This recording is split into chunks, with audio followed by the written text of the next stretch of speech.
Good evening, ladies and gentlemen. It is 6:30, so we'll call this forum to order.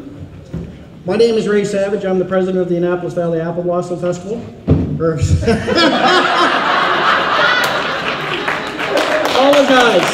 Slipped way back. President of the Annapolis Valley Chamber of Commerce.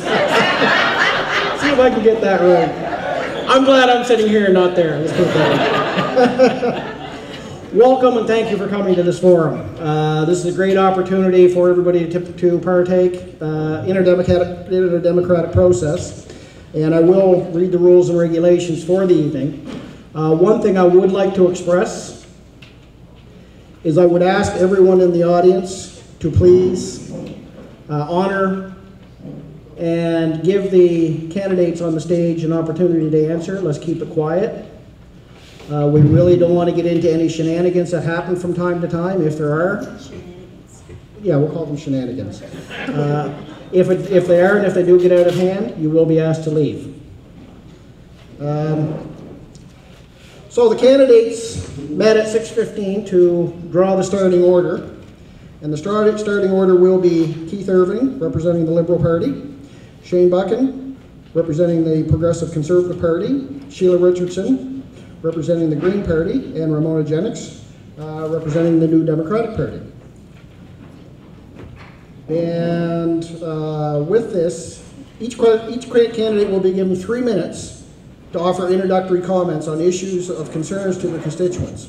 An official timekeeper, who's down front, Judy Rayfuse, the Chamber's, I almost said festivals, Chamber's executive director has time cards, so we will keep this going and on time. Following open comments, the moderator will ask 2 questions from AVCC and 2 questions from TC Media. Each candidate will be given 2 minutes to respond to these 2 questions. The speaking order for these questions will rotate from the order of the opening statements. Following the 2 questions questions from the audience will be entertained. Questions will be collected on paper, and they have been being collected at the table there, so if you haven't had an opportunity, shoot back to the table and fill in a piece of paper there. All responses will be limited to 2 minutes. The order of responding to the questions will be rotated by the moderator. And again, as I mentioned, the timekeeper has 2 cards. A yellow card will mean they have 30 seconds. A red card will mean stop, which I will stop them from speaking at that time. At approximately 8:20, the moderator will provide the candidates 3 minutes each to offer closing comments, in reverse order of the opening comments, also timed by the official timekeeper. These protocol and rules are intended to provide for a fair and substantial discussion of the issues. While contestation between candidates is likely, the forum will be governed as an exercise in civility and respect. There are to be no cameras, video, or audio taping except by the press and the AVCC.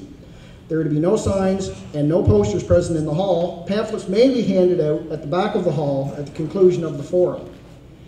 And if you are tweeting, please tag King South and you will be brought into the King South forum.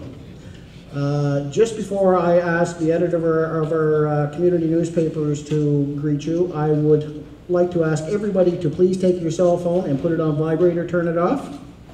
Thank you. And Jennifer Verdi-Little is the editor of the Kings County News, also Kings County Advertiser, and the Kings County Register. Jennifer, would you like to say a few words?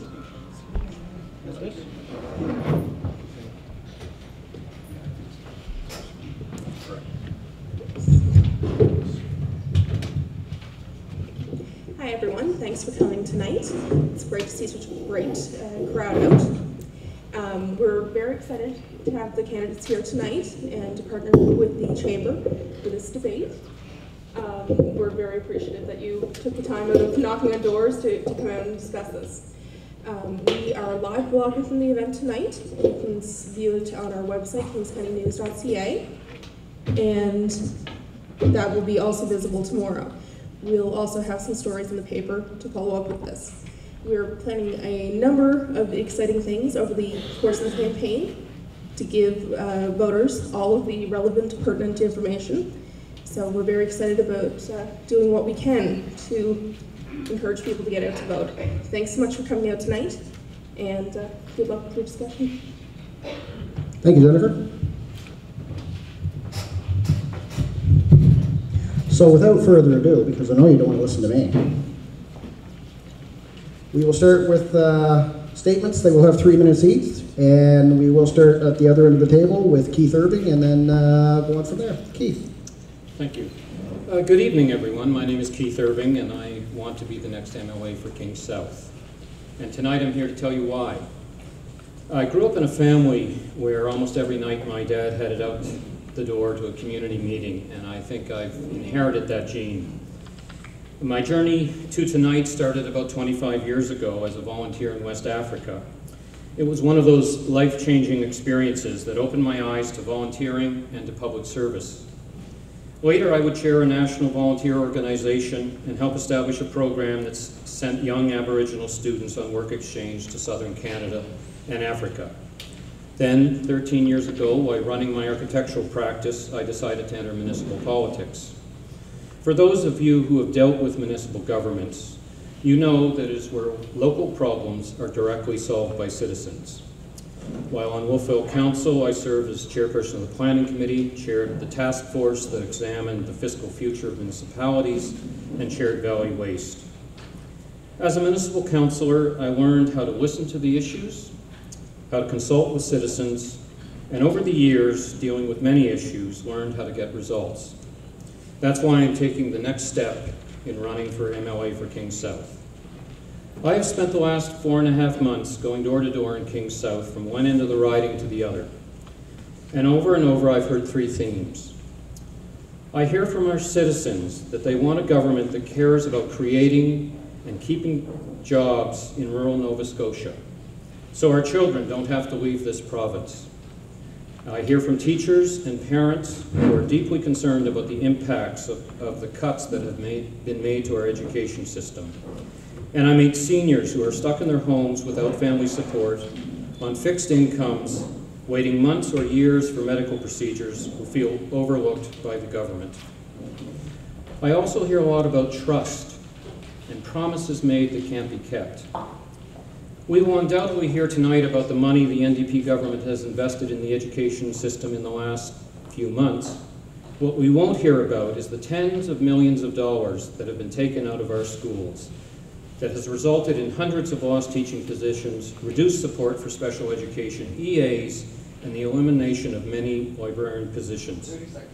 I believe it is fundamentally wrong for our generation to have received a good education while running up an enormous debt, and then, because of that debt, turn around and say, tough luck, we're cutting millions out of schools. We are at a crossroads in politics in Nova Scotia and in this country.